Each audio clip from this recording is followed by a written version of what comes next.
Church Restoration Group, a nationally recognized firm providing specialized restoration services for historic and sacred properties, began work to restore the chapel's interior finishes. The achievement of these fine young men and women. Time began to take its toll on the Naval Academy's historic chapel. The ornamental plaster was damaged due to water infiltration.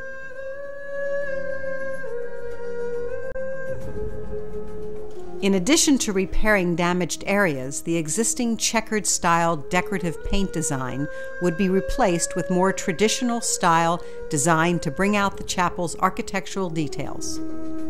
In January 2009, restoration began to restore the century-old Naval Academy Chapel to its former glory. We can paint behind those. Church Restoration Group, along with local firm Tuckman Barbie Construction and representatives of the Navy, developed a detailed timeline that identified key tasks for completing this highly specialized work. The scope of work included a detailed protection plan, ornamental plaster repairs, decorative hand-painted faux finish, refinishing the railings and marble bases, and radiator covers. The 100-year-old pews were tagged and carefully removed and transported for off-site refinishing in Pittsburgh. Also prepared was the oculus window on the rotunda for future stained glass installation.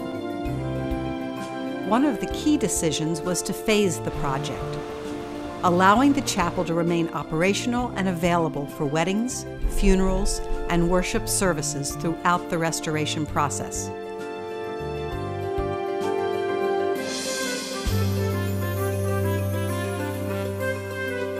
To allow for safe operation of the chapel, a temporary wall was constructed separating the chapel into two spaces.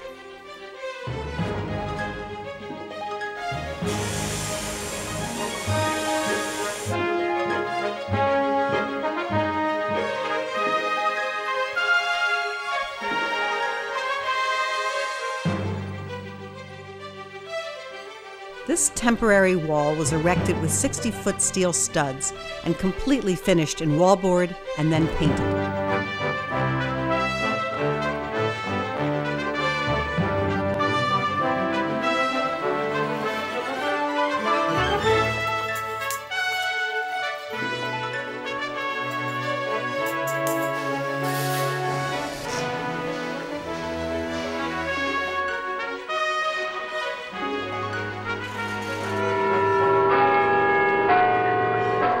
The finished wall provided a safe and attractive method for visitors and those attending services. With the temporary wall in place and the pews removed, scaffolding was erected allowing access to the ceiling, where a more detailed review of the condition of the plaster was conducted. A detailed inspection revealed that more damage to the ornamental plaster existed than previously known. The plaster repair work increased by 70%. Despite this significant increase, crews continued to work tirelessly to meet the original timeline with slight modification to their work schedule. A scaffold plan was originally proposed in the rotunda. However, in an effort to reduce the time and expenses involved with erecting and dismantling scaffolding, 3 man lifts were used. I've been plastering for years. The crews used man lifts with reaches of 70 foot, 95 foot, and 121 foot. This allowed total access to all intricate areas.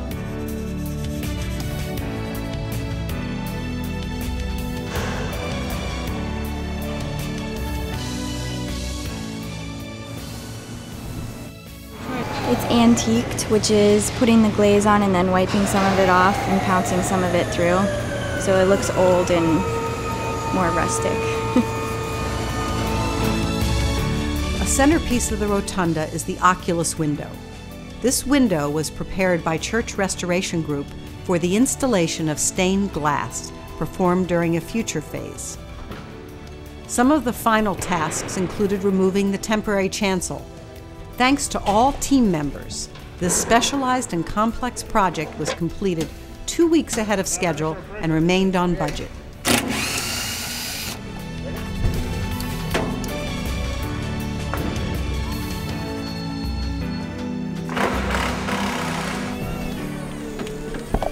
As the project came to a close, it was imperative that all remaining work did not affect the completed items, such as the decorative paint and refinished floors. Unique procedures and techniques were implemented to ensure that these areas were not disturbed. And then they'll start putting, while they're doing that, they'll probably start putting pews in, because they're cleaned up with all the pews now. They'll put them in.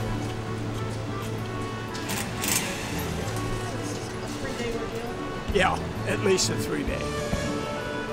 We're hoping. No, they could get it done sooner. It just depends on how things go.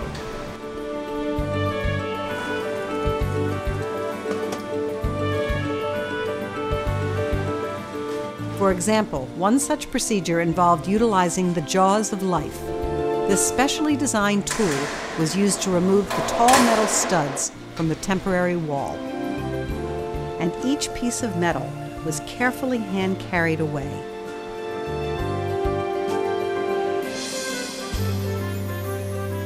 This project is a fine example of renewed dedication for one of our country's national treasures. Church Restoration Group is proud to help continue the tradition of preserving America's sacred and historic structures for future generations.